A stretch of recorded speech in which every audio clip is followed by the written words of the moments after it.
Y no fue sino hasta mediados de 1800 que unos costarricenses tuvieron la feliz idea de importar toros de la raza Doran o Dorham de Inglaterra.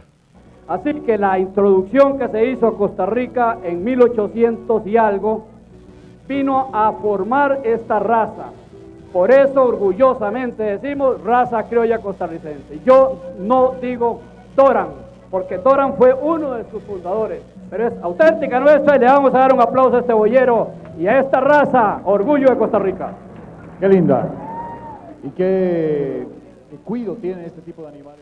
Ahora, para el costarricense en general, a través de este medio que tenemos hoy, el CINAR, es importante tal vez hacerle alguna diferenciación con el por qué ese ganado, pero también están otras razas como el cebú, digamos, este tipo de ganado es hasta dónde podríamos lograr una docilidad similar al nacional, o si definitivamente tenemos, digamos, los que estamos en esto sabemos que tenemos que luchar con razas y con bueyes de más empuje, de más fuerza, más inquietos.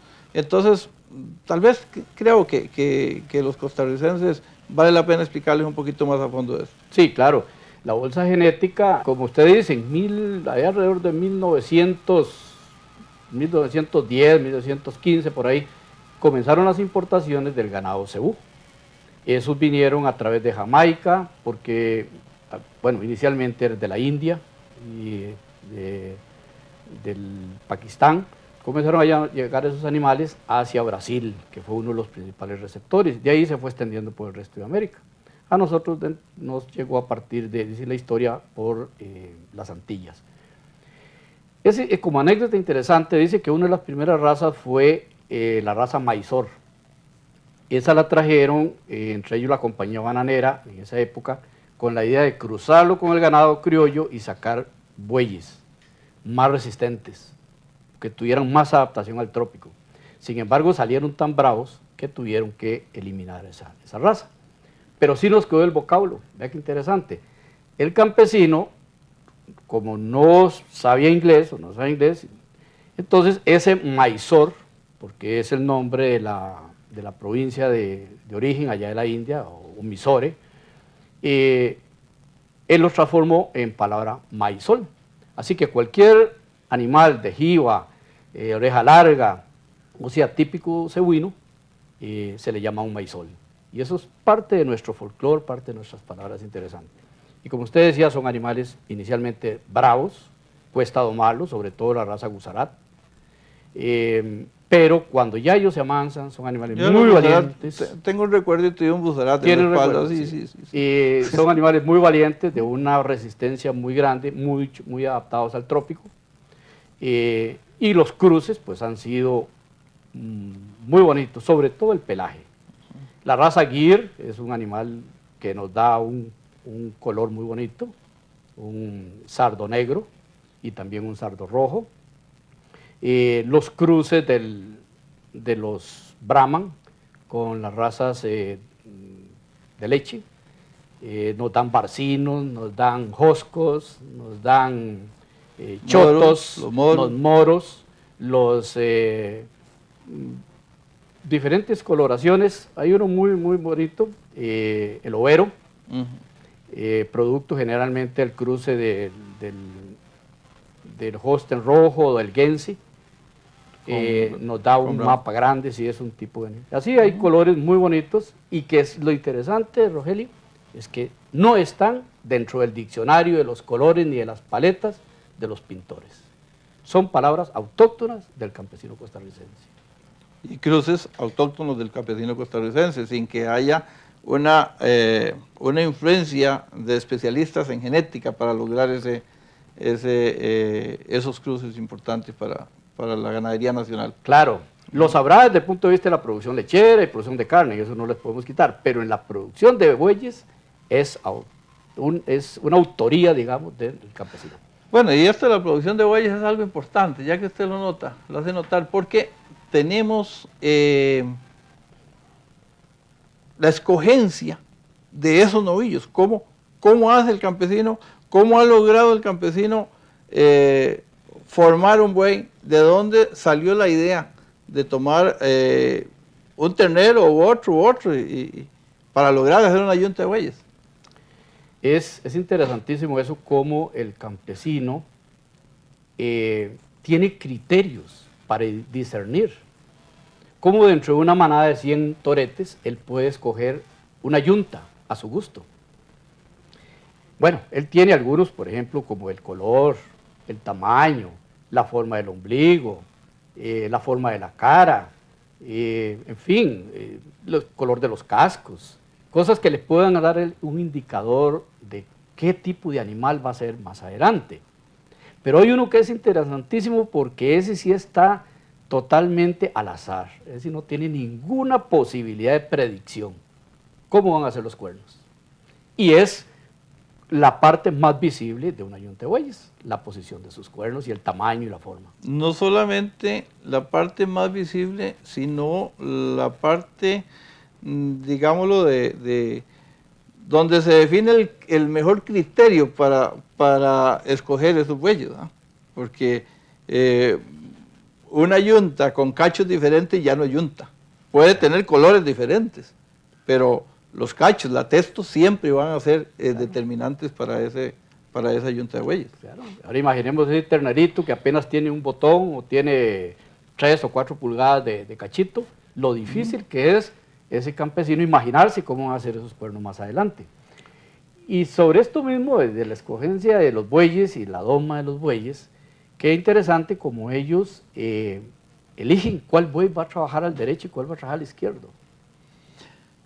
En esto hay una serie de criterios.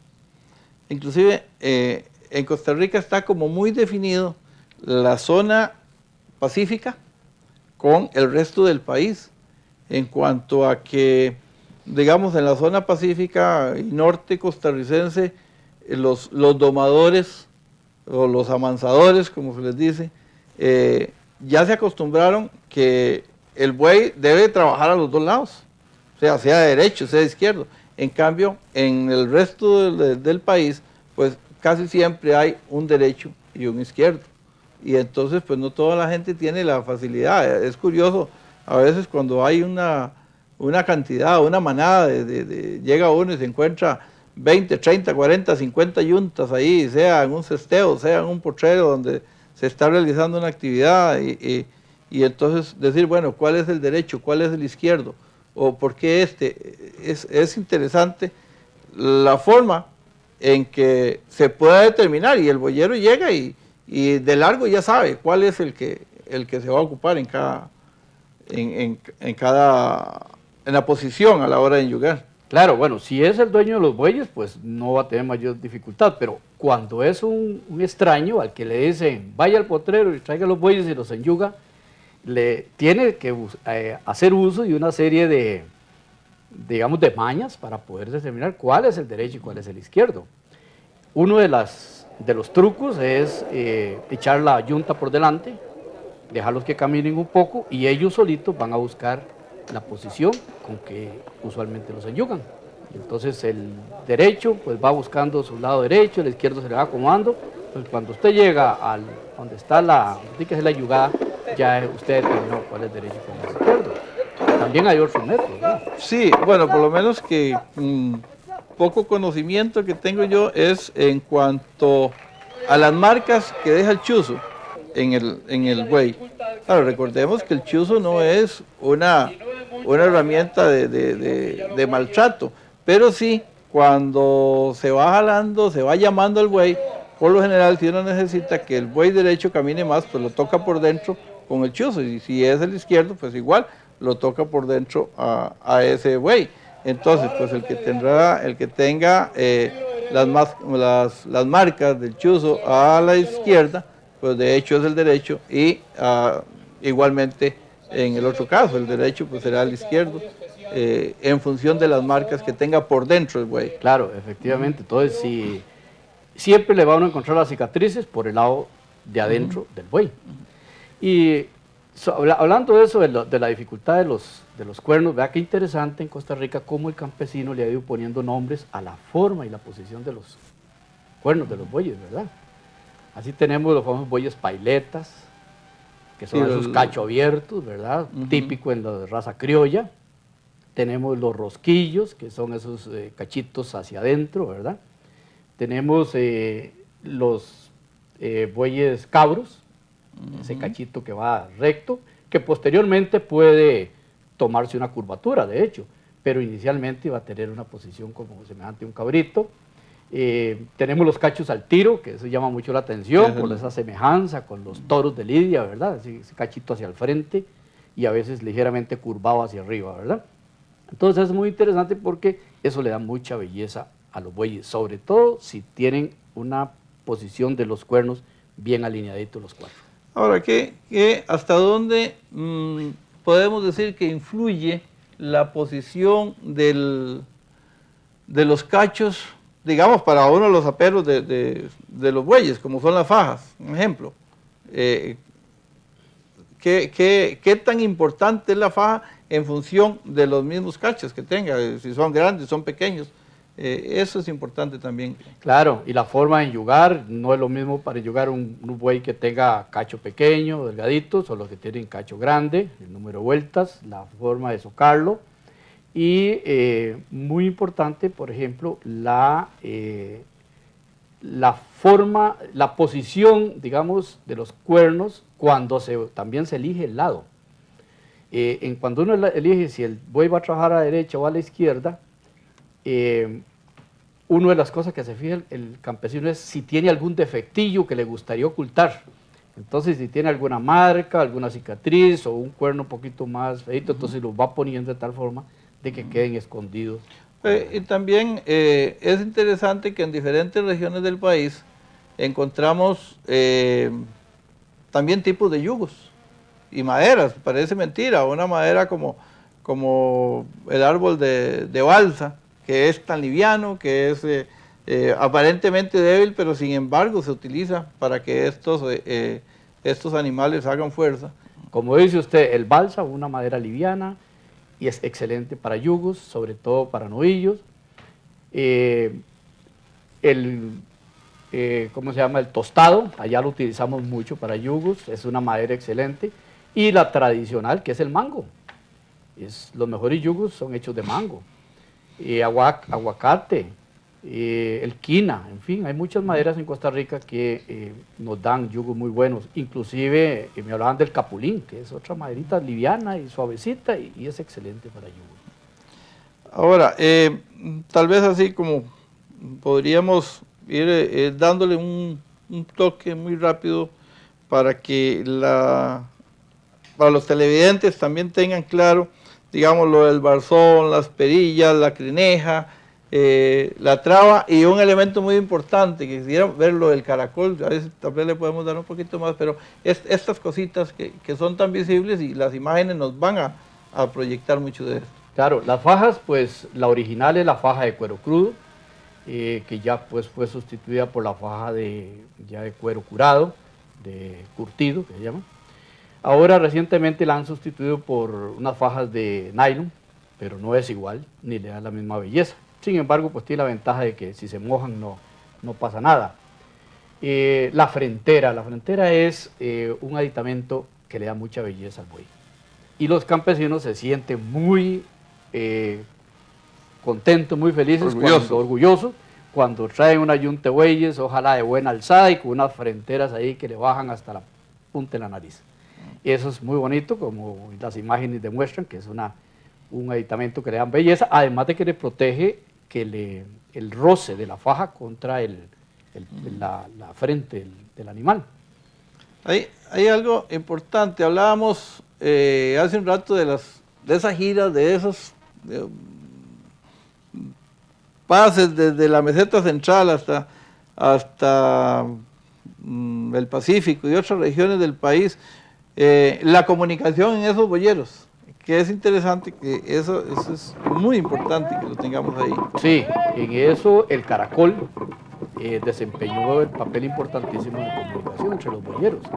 Y yo no me canso de decir que ese es el celular de los boyeros, porque esa era la manera en los cuales el jefe de la caravana, que salía para Punta Arenas o para donde fuera, daba la orden de salida. Y con el caracol daba la orden de a dónde se iba a acampar o a dónde había un lugar, un paso peligroso. La señora en la finca ya daba el caracolazo para decir que ya estaba el almuerzo, que iba para echar los piones, como decían. Y en las bajuras sancarleñas tuvo mucho uso para la gente en la montaña, para los que se perdían. A puro caracol la iban sacando. Y hay anécdotas interesantísimas para espantar el león, cuando se arrimaba al rancho y comenzaba a gemir, ¿verdad? Unos caracolazos y... Ahora, también es interesante, aquí hemos hablado hasta ahora de la carreta, pero la otra utilidad de los bueyes, el trapiche, la producción del dulce, de caña de azúcar, el trabajar con madera, digamos, que también es otra de las cosas que los bueyes han representado un enorme desarrollo para el país, y ni que se diga, bueno, ya lo hablábamos en el caso de la producción de hortalizas en Costa Rica en este momento con el arado. Entonces también creo que por lo menos son los tres equipos, las tres actividades suplementarias que normalmente no se conocen porque a un desfile no se puede llevar a cargar una tuca de madera, una troza de madera, ni se puede arar ni eso, pero sí es importante que la gente sepa que ahí los tenemos y que se está realizando labor día a día con estos equipos. Sí, en Costa Rica tenemos básicamente dos tipos de arados, el arado californiano, que es ese aradito de hierro que nos llegó, y el arado de palo, como llama el campesino, que ese es el mismo diseño de los fenicios de los años A antes de Cristo, y que interesantemente la FAO ha decretado que esa es la mejor herramienta para labrar la tierra, por lo que estábamos hablando, que no produce erosión, no despedaza, digamos, el suelo, como lo hacen los arados de disco, de tractores, no genera ese impacto sobre el suelo. Y con el equipo material, ahí lo vemos en imágenes, la cantidad de equipo que usa el boyero, los chicotes, las perras, los torcedores, una cantidad de equipo y muy ingenioso. El caso de las pastecas que se utilizan, donde por ejemplo una tuca que hay que subirla en una cuesta, se le pone una pasteca y los bueyes entonces trabajan hacia abajo, con toda la fuerza que les puede dar la gravedad. Y va la tuca para arriba y los bueyes van cuesta abajo. Y esos son ingenios del campesino costarricense. Ahora, pero de estos procesos tal vez lo que más se ha desarrollado en el país precisamente es la carreta, donde tenemos una gran variedad en cuanto a las ruedas, a la pintura, a la construcción en sí, diferentes tipos de carretas. También es importante este proceso de desarrollo. Como hablábamos de la carreta española, no queda ni rastro de eso, porque el costarricense le dio toda una ingeniería, y hay que resaltar mucha gente que Costa Rica hizo aportes valiosos a la modificación de la carreta, entre ellos don Fructuoso Chaverri, abuelo de los Chaverri actuales en Grecia, en Sarchí, donde él cambió la rueda enteriza por una rueda hecha de 16 piezas, como si fueran pedacitos de queque. Y ese detalle hizo que la rueda fuera mucho más durable, porque entonces la madera trabajaba el hilo en su posición correcta, no quedaba un punto donde el hilo de la madera quedaba expuesto a romperse. Por otro lado, esos mismos ingenieros, digo yo, introdujeron el cambio del eje de palo por el eje de hierro, otra gran avance en la carreta. Y uno de los que más nos llama la atención o más visible para los espectadores es el colorido de la pintura de las carretas.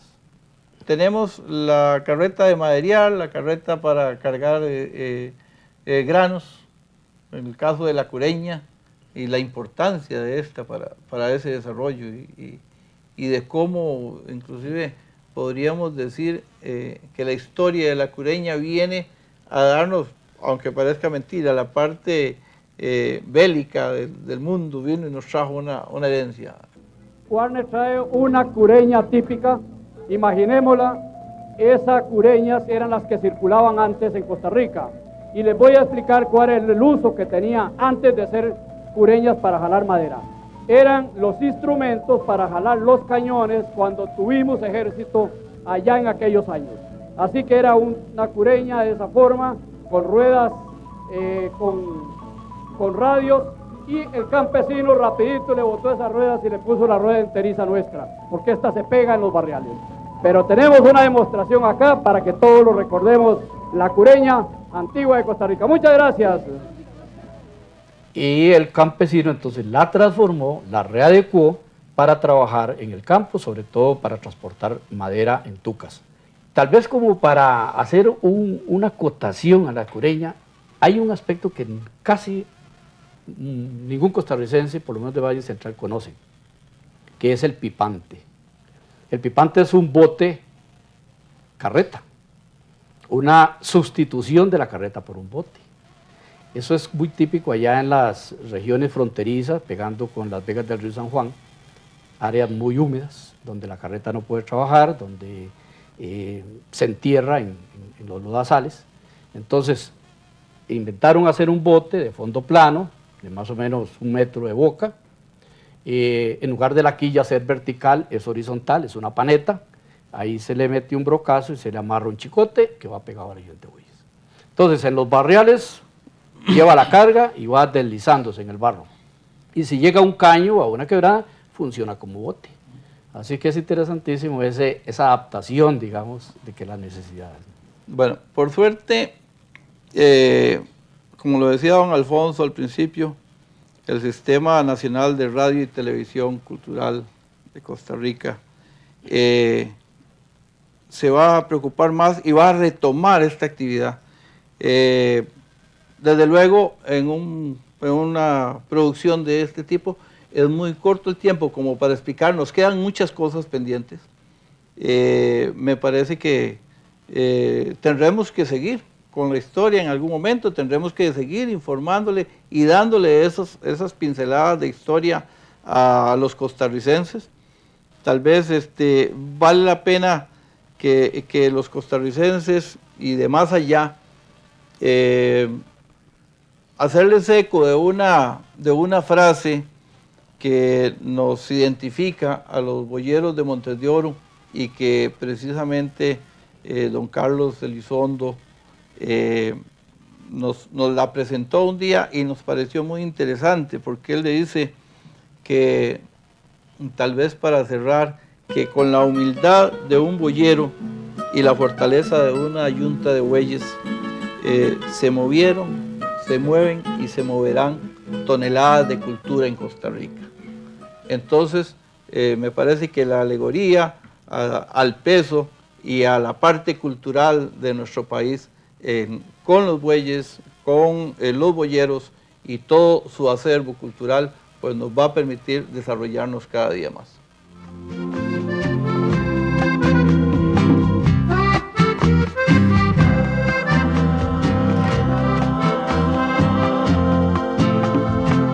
Se escucha una carreta resonar por el monte, va dejando la huella de su buena faena.